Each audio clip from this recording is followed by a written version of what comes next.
हम प्रिंस अहाँ सबके प्रणाम करै छी।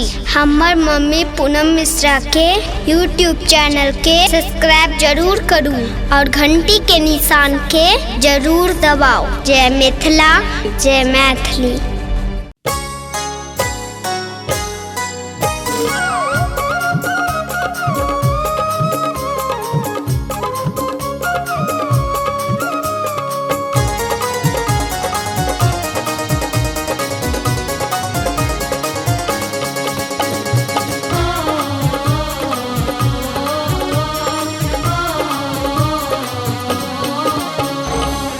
बढ़ल असुर अत्याचार के देव मन भेल रे।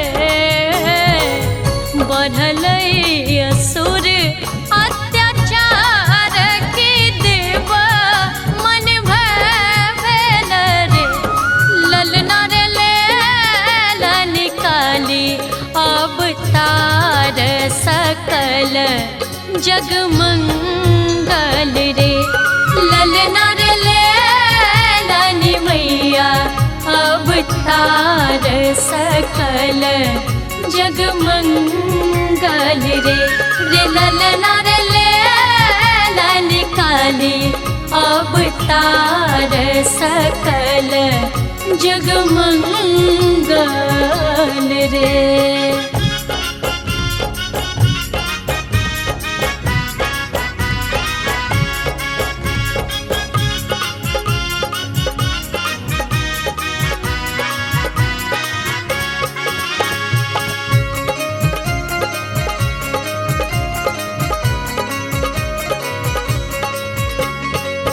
एक हाथ खप्पर दोसर भाला शास्त्र मुंड गले शोभै रे। एक हाथ खप्पर दोसर भाला शास्त्र मुंड गले शोभै रे। ललना रे लहजी विशाल के असुर चकित भेल रे। ललना रे निकाली अवतार सकल जगमंगल रे। ललना रे निकाली अवतार सकल जगमंगल रे।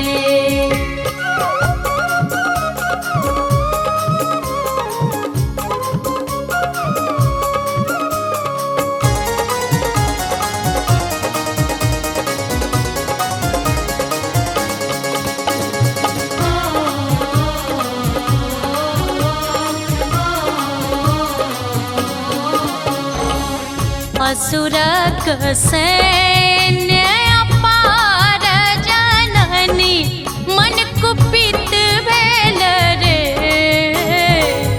असुरक सैन्य अपार जननी मन कुपित भेल रे।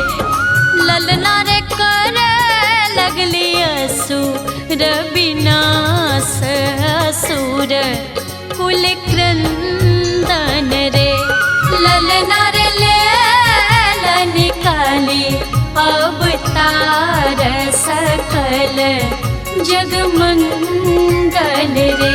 रे ललना रे लानी मैया अवतार सकल जगमंगल रे।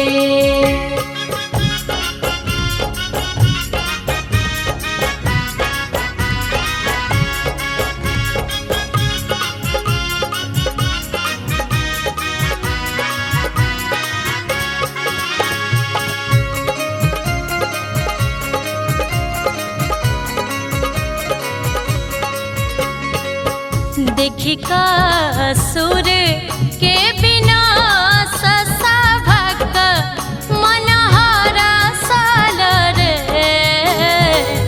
देखी का असुर के विनाश उत्कर्ष मनहारा साल रे। ललना रे हुए लागल जय जय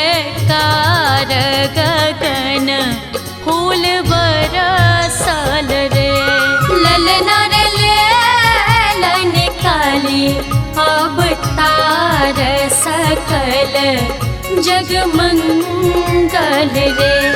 ललना रे लैलन काली अवतार सकल जगमंगल रे। ललना रे लैलन काली अवतार सकल जगमंगल रे। ललना रे लैलन काली अवतार सकल जगमंगल